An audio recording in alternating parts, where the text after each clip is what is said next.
तो दोस्तों, आज शुरू करती हूँ चैम्बर ऑफ सीक्रेट के chapter 9 the writing on the wall से। यह क्या हो रहा है? क्या हो रहा है यहाँ? इसमें कोई शक नहीं था कि मैल्फॉय की आवाज सुनकर ही आर्गस ब्लीच भीड़ के बीच से रास्ता बनाते हुए आगे आया।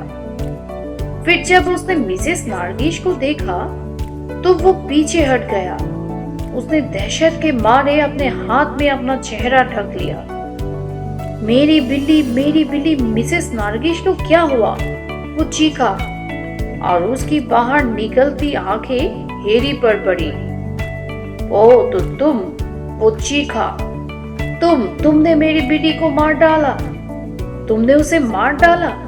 मैं तुम्हें मार डालूंगा। मैं तुम्हें।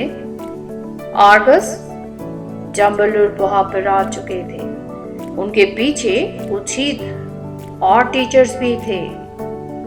कुछ ही पलों में डंबलडोर हैरी, रॉन तथा हरमाइनी को पार कर आगे पहुंचे और उन्होंने मिसेस नार्गिश को मशाल टांगने के स्टैंड से नीचे उतार लिया। फिर वे फ्लिच से बोले, मेरे साथ आओ आर्गस, पॉटर, विजली और ग्रेंजर, तुम तीनों भी आओ। लॉकवर्थ उत्सुकता से आगे आए। हेडमास्टर, मेरा ऑफिस सबसे पास है, बस ऊपर की मंजिल पर। कृपया वहां चलकर। थैंक यू गिलराड, डंबलडोर ने कहा। खामोश भीड़ ने उन्हें निकलने की जगह दी। लॉकवर्थ रोमांचित और महत्वपूर्ण दिखते हुए तेजी से डंबलडोर के पीछे चल दिए। प्रोफेसर मैकगोनागल और स्नेप ने भी ऐसा ही किया। जब वे लॉकवर्थ के अंधेरे ऑफिस में घुसे तो दीवारों पर अचानक हलचल होने लगी। हैरी ने देखा कि कई तस्वीरों में लगे लॉकवर्थ के चेहरे ने उनकी नजरों से बचने के लिए गोता मारा, क्योंकि उनके बालों पर रोलर लगे थे। असली लॉकवर्थ ने टेबल पर मोमबत्तियां जलाई और पीछे हटकर खड़े हो गए। डंबलडोर मिसेस नार्गिस को चिकनी सतह पर लिटाकर उसकी जांच करने लगे। हैरी, रॉन और हरमाइनी ने एक दूसरे की तरफ तनाव भरी निगाह डाली तथा मोमबत्तियों के रोशनी के दायरे में बाहर रखी कुर्सियों में घुसकर सब कुछ देखते रहे। डंबलडोर को लंबी और मुड़ी हुई नाक मिसेस नार्गिस के बालों से मुश्किल से 1 इंच दूर हो गई। वे अपने आंधे चांद के आकार के चश्मे से उसे बहुत करीब से देख रहे थे। उनकी लंबी उंगलियां हल्के से बिल्ली को कुरेद और खौंच रही थी। प्रोफेसर मैकगोनागल भी लगभग उतनी ही पास झुकी हुई थी और उनकी आंखें सिकुड़ गई थी। स्नेप उनके पीछे थे। वे जहां थे वहां रोशनी कम थी और उनके चेहरे पर एक बहुत अजीब सा भाव दिख रहा था। ऐसा लग रहा था जैसे वे अपनी मुस्कुराहट को रोकने की कोशिश कर रहे हो। इस दौरान लॉकवर्थ उन सब के चारों तरफ मंडरा रहे थे और अपने सुझाव दे रहे थे। निश्चित रूप से किसी मंत्र ने ही इसकी जान ली है। शायद पाथर पीरा मंत्र होगा। मैंने इनका प्रयोग कई बार देखा है। वो बहुत दुर्भाग्यपूर्ण है कि मैं वहां नहीं था। मैं इस मंत्र का तोड़ जानता हूँ, इसलिए अगर मैं वहां होता तो उसकी जान बच जाती। लॉकवर्थ की बातों के बीच ब्लीच की दर्द भरी सुर्खियां भी सुनाई दे रही थी। वो टेबल के पास एक कुर्सी पर निडाल बैठा था। मिसेस नार्गिश की तरफ देखने की उसकी हिम्मत नहीं हो रही थी, इसलिए उसने अपने चेहरे को अपने हाथों से छुपा रखा था। हालांकि हैरी फ्लिच से बुरी तरह चीरता था, परंतु वो उसके लिए दुखी महसूस करने से खुद को रोक नहीं पाया। ये अलग बात थी कि वो उसके लिए इतना दुखी नहीं था जितना खुद के लिए था। अगर डंबलडोर फ्लिच की बात पर विश्वास कर लेंगे तो ये तय था कि हैरी को हॉगवर्ट्स से निकाल दिया जाएगा।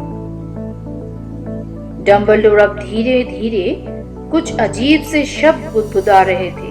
और मिसेस नार्गिश को अपनी छड़ी से टोक रहे थे, परंतु कुछ नहीं हुआ। मिसेस नार्गिस उसी तरह दिखती रही जैसे किसी ने उसकी खाल में भूसा भर दिया। लॉकवुड बोला, मुझे याद है, उगाउंडुगु में लगभग ऐसी ही घटना हुई थी। एक नहीं बल्कि लगातार कई हमले हुए थे। पूरी कहानी जानने के लिए मेरी आत्मकथा पढ़ी। मैंने वहां के लोगों को बहुत से ताबीज बांटे, जिससे समस्या तत्काल सुलझ गई। दीवार पर लगी लॉकवुड की सभी तस्वीरें उसकी बातों पर सहमति से सिर हिला रही थी। उनमें से एक में तो लॉकवुड अपने बालों पर लगे जालों को हटाना भी भूल गए थे। आखिरकार डंबलडोर सीधे खड़े हुए। वो मरी नहीं है ऑर्गस, उन्होंने धीमे से कहा। लॉकवुड तत्काल अपने वर्णन के बीच में ही रुक गए। उस समय वे वीर को ये बता रहे थे कि उन्होंने कितने सारे लोगों को मरने से बचाया था। मरी नहीं है? लीच का गला रुक गया। उसने अपनी उंगलियों के बीच से मिसेस नार्गिश को देखते हुए कहा, तो फिर वो इतनी करक और अग्री हुई क्यों दिख रही है? उसे बेजान किया गया है, डंबलडोर बोले। ओह, मैं यही सोच रहा था, लॉकवुड ने कहा, परंतु कैसे ये मैं नहीं जानता। इससे पूछो। फ्लीच अपने आंसुओं से सने चेहरे को हैरी की तरफ मोड़ते हुए चीखा। ये काम सेकेंड ईयर में पढ़ने वाला विद्यार्थी नहीं कर सकता, डंबलडोर ने दृढ़ता से कहा। इसके लिए काले जादू का विशिष्ट ज्ञान होना आवश्यकता है। ये इसी ने किया है, इसी ने किया है, फ्लीच ने थूक उड़ाते हुए कहा। अब उसका फूला हुआ चेहरा बैंगनी पड़ने लगा। आपने देखा था ना कि उसने दीवार पर क्या लिखा है? मेरे ऑफिस में उसे एक ऐसी चीज मिल गई थी। वो जानता है कि मैं एक फ्लीच का चेहरा भयानक तरीके से विकृत होने लगा। वो जानता है कि मैं एक नाकारा हूँ। उसने अपनी बात पूरी की। मैंने मिसेस नार्गिश को छुआ तक नहीं है, हैरी ने जोर से कहा। वो इस बात से परेशान था कि सब लोग उसी की तरफ देख रहे थे, जिनमें दीवार पर लगी लॉकवुड की तस्वीरें भी शामिल थी। और मैं ये भी नहीं जानता कि नाकारा क्या होता है। झूठ बोलता है, फ्लीच कुर्राया। उसने मेरी फटाफट जादू की चिट्ठी देख ली थी। मैं कुछ कहना चाहूंगा, हेडमास्टर, स्नेप अंधेरे में खड़े खड़े बोले। उनके मुंह खुलने ही हैरी को ये आशंका हो गई थी कि उसकी स्थिति अब और बिगड़ने वाली है। हैरी को पूरा विश्वास था कि स्नेप जो भी कहेंगे उसे उसका जरा भी भला नहीं हो सकता। हो सकता है पॉटर और उसके दोस्त गलत समय पर गलत जगह पर हो। ये बोलते समय उनके चेहरे पर थोड़ी व्यंग्यात्मक मुस्कान थी, जैसे उन्हें उसकी सच्चाई पर संदेह हो। परंतु हमारे सामने जो परिस्थितियां हैं, वे बहुत संदिग्ध है। सवाल ये है कि वे लोग आखिर ऊपर की मंजिल के गलियारे में गए क्यों थे? वे हेलोवीन की दावत में क्यों नहीं थे? हैरी, रॉन और हरमाइनी एक साथ मृत्यु दिवस की पार्टी के बारे में बताने लगे। वहां पर सैकड़ों भूत थे। वे आपको बता देंगे कि हम वहां थे। परंतु आने के बाद तुम लोग दावत में शामिल क्यों नहीं हुए? स्नेप ने पूछा, और उसकी काली आंखें मोमबत्ती की रोशनी में चमक रही थी। ऊपर उस गलियारों में जाने की क्या जरूरत थी? रॉन और हरमाइनी ने हैरी की तरफ देखा, क्योंकि हैरी ने कहा। उसका दिल बहुत तेजी से धड़क रहा था। किसी चीज ने उसे आभास दिला दिया कि अगर वो इन लोगों को ये बताएगा कि ये एक अदृश्य आवाज को सुनकर उसके पीछे यहाँ आया था, जिसे उसके सिवाय कोई और नहीं सुन सकता, तो कोई भी इस पर विश्वास नहीं करेगा। इसलिए वो बोला, क्योंकि हम थके थे और अपने बिस्तर पर जाना चाहते थे। बिना खाना खाए? स्नेप ने कहा। अब उसके दुबले पतले चेहरे पर विजयी मुस्कान थिरक रही थी। मुझे नहीं लगता कि भूत अपनी पार्टी में जिंदा लोगों के लिए उपयुक्त भोजन का इंतजाम करते होंगे। हमें भूख नहीं लग रही थी, रॉन जोर से बोला। हालांकि उसी समय उसका पेट जोर से गुरगुराने लगा था। स्नेप की कुटिल मुस्कुराहट और चौड़ी हो गई। स्नेप ने कहा, हेडमास्टर, मुझे लगता है कि पॉटर पूरी सच्चाई नहीं बता रहा है। बेहतर होगा कि जब तक वो पूरी कहानी बताने के लिए तैयार ना हो जाए, तब तक उस पर कुछ पाबंदियां लगा दी जाए।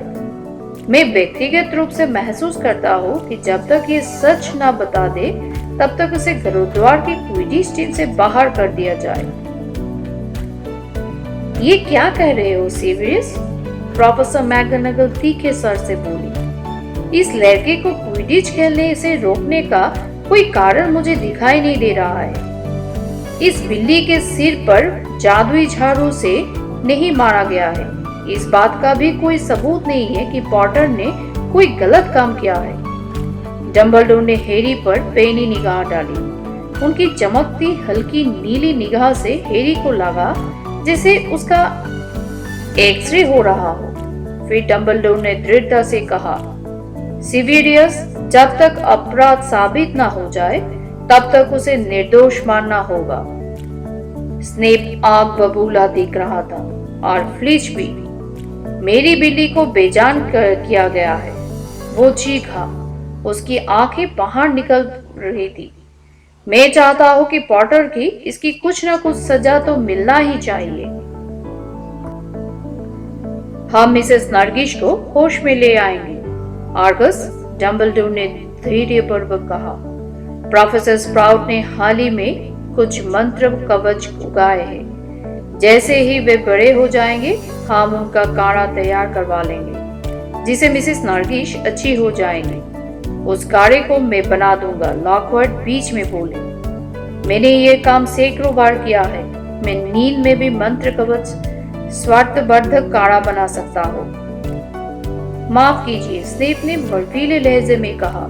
मुझे लगता है कि इस स्कूल में जादुई काढ़े का शिक्षक मैं हूँ। एक बहुत अजीब खामोशी छा गई। डंबलडोर ने हैरी, रॉन और हरमाइनी से कहा, तुम लोग जा सकते हो। बिना दौड़े वे जितनी तेजी से चल सकते थे, उतनी तेजी से वहां से चल दिए। जब वे लॉकवर्ड के ऑफिस से एक मंजिल ऊपर पहुंच गए, तो वे एक खाली क्लास में घुसी और उन्होंने दरवाजा बंद कर लिया। हैरी ने अपने मित्रों के स्वारे चेहरे को देखते हुए कहा, तुम्हें ये तो नहीं लगता कि मुझे उन्हें उस आवाज के बारे में बताना चाहिए था जो मैंने सुनी थी? नहीं, रॉन ने बिना झिझके कहा। जो आवाजें किसी दूसरे को सुनाई ना दे, उन्हें सुनना अच्छी बात नहीं है, जादू की दुनिया में भी नहीं। रॉन की आवाज में कुछ ऐसी बात थी जिसे भाग कर हैरी ने पूछा, तुम्हें तो मुझ पर भरोसा है ना? जाहिर है मुझे भरोसा है, रॉन जल्दी से बोला, परंतु तुम भी ये तो मानोगे कि ये अजीब है। मैं जानता हूँ कि ये एक अजीब है, हैरी ने कहा। पूरी घटना ही अजीब है। दीवार पर लिखी चेतावनी किस बारे में थी? तहखाना खुल चुका है, इसका क्या मतलब हो सकता है? जरा रुको, इससे मुझे कुछ याद आ रहा है, रॉन ने धीरे से कहा। मुझे लगता है किसी ने मुझे हॉगवर्ट्स में एक रहस्यमय तहखाने के बारे में एक बार एक कहानी सुनाई थी। शायद बिल ने। और ये नकारा क्या होता है? हैरी ने कहा। उसे ये देखकर हैरानी हुई कि रॉन ने अपनी मुस्कान दबा दी।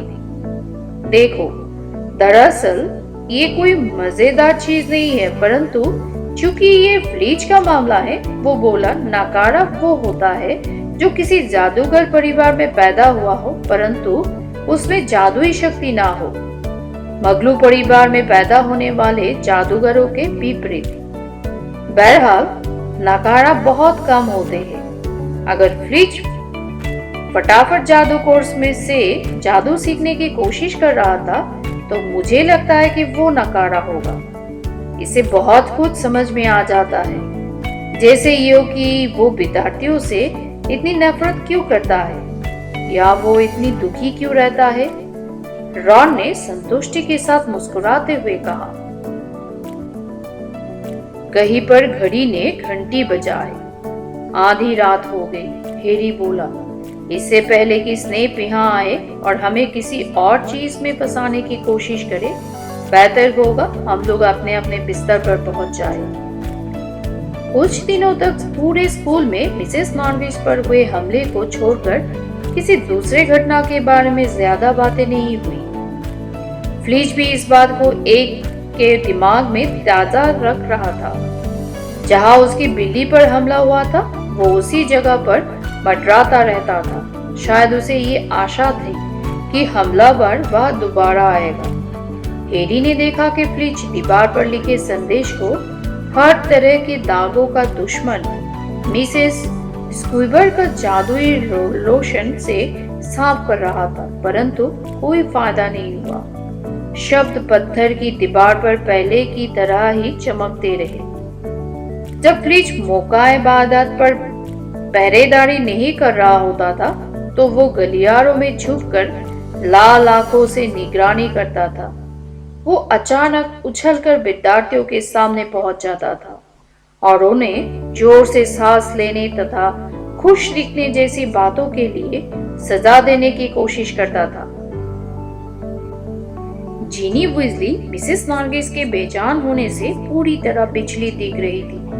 रॉन के अनुसार उसे बिल्लियों से बहुत प्रेम था, परंतु तुम तो दरअसल मिसेस नॉर्विच को ठीक से जानती भी नहीं हो, रॉन ने उसे समझाते हुए बोला। सच कहा जाए तो हम उसके बिना ज्यादा सुखी हैं। जीनी के होंठ कांपने लगे। इस तरह की घटनाएं हॉगवर्ट्स में अक्सर नहीं होती है। रॉन ने उसे आश्वस्त करते हुए कहा, जिस भी सिरफिरे ने ये किया है उसे जल्दी ही पकड़ लिया जाएगा और यह से तत्काल बाहर निकाल दिया जाएगा। मैं तो बस ये आशा कर रहा हूँ कि स्कूल से निकाले जाने से पहले उसे फ्लीच को भी बेजान करने का समय मिल जाए। रॉन ने जब देखा कि जीनी का चेहरा पीला पड़ रहा है, तो उसने तुरंत ये भी जोड़ दिया, मैं तो मजाक कर रहा था। हरमाइनी पर भी हमले का असर हुआ था। बहुत ज्यादा पढ़ना हरमाइनी के लिए सामान्य बात थी, परंतु अब तो वो जैसे और कुछ कर ही नहीं रही थी। हैरी और रॉन ने उससे पूछा भी कि वो क्या करना चाहती है, परंतु उसने उन्हें ज्यादा कुछ नहीं बताया। अगले बुधवार तक उन्हें हरमाइनी के इरादों का पता नहीं चल पाया। जादुई कार्य की क्लास के खत्म होने के बाद भी हैरी वही रुका था, क्योंकि स्नेप ने उसे टेबलों पर से कीड़े मकोड़े साफ करने के लिए रोक लिया था। जल्दी से लंच करने के बाद वो रॉन से मिलने के लिए ऊपर की मंजिल पर लाइब्रेरी में गया। रास्ते में उसने जस्टिन फ्लीच, जो मेहनतकश हाउस का वही बच्चा था जिससे उसका जड़ी बूटियों का ज्ञान की क्लास में परिचय हुआ था, को अपनी तरफ आते देखा। हैरी ने हेलो करने के लिए अपना मुंह बस खोला ही था कि तभी जस्टिन ने उसे देख लिया। हैरी को देखते ही वो झटके से मुड़ा और तेजी से दूसरी दिशा में चल दिया। हैरी को रॉन लाइब्रेरी के पीछे हिस्से में मिला, जहां वो जादू का इतिहास विषय का अपना होमवर्क नाप रहा था। प्रोफेसर विंस ने सभी विद्यार्थियों से यूरोपीय जादूगरों की मध्ययुगीन सभा पर 3 फुट लंबा निबंध लिखने के लाने को कहा। मुझे यकीन नहीं हो रहा है, मेरा निबंध अभी भी 8 इंच कम है, रॉन ने गुस्से से कहा। उसने अपने जन्म पत्र को छोड़ दिया, जो रोल में वापस मुड़ गया, जबकि हरमाइनी ने 4 फुट 7 इंच लंबा निबंध लिख लिया, और वो भी तब तक जब तक वो बहुत छोटे अक्षर में लिखती है। हरमाइनी ने कहा। हैरी ने टेप उठाकर अपना होमवर्क नापते हुए पूछा। वहां कहीं पर है, रॉन ने अलमारियों की तरफ इशारा करते हुए कहा। शायद वो किसी और किताब की तलाश कर रही हो। मुझे लगता है वो क्रिसमस के पहले पूरी लाइब्रेरी पढ़ने की कोशिश कर रही है। हैरी ने रॉन को बताया कि जस्टिन फ्रिंज उसे देखने ही दूर भाग गया था। मुझे नहीं मालूम कि तुम इतनी परवाह क्यों करते हो। मुझे तो वो थोड़ा बेवकूफ लगता है, रॉन बोला और लिखने लगा। वो बड़े बड़े अक्षर लिखने की कोशिश कर रहा था। वो इस बारे में कितनी बकवास कर रहा था कि लॉकवुड कितने महान हैं। हरमाइनी पुस्तकों की अलमारियों के बीच से निकली। वो चिड़चिड़ी लग रही थी, परंतु अब वो आखिरकार उनसे बात करने के लिए तैयार हो रही थी।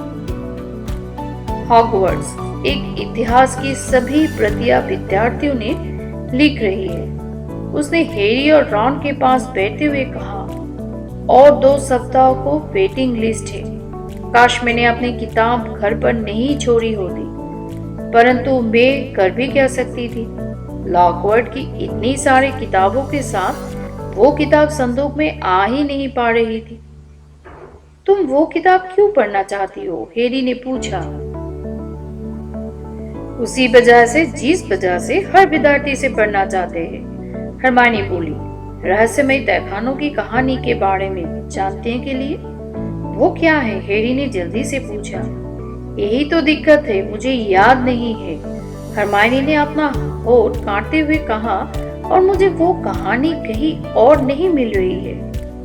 हरमाइनी, मुझे अपना निबंध दिखाओ, रॉन ने अपनी घड़ी की तरफ देखते हुए हताशा से कहा। नहीं, मैं नहीं दिखाऊंगी, हरमाइनी एकदम गंभीर होते हुए बोली। तुम्हें ये निबंध लिखने के लिए 10 दिन मिले थे। मुझे सिर्फ 2 इंच की जरूरत है। चलो। घंटी बज गई। रॉन और हरमाइनी जादू का इतिहास की क्लास में झगड़ते हुए आगे आगे गए। तो दोस्तों, आज के लिए इतना ही। फिर मिलते हैं इस कहानी के अगले हिस्से के साथ। और कहानी अच्छा लगे तो please do like and share and subscribe this channel. Thank you for watching this channel.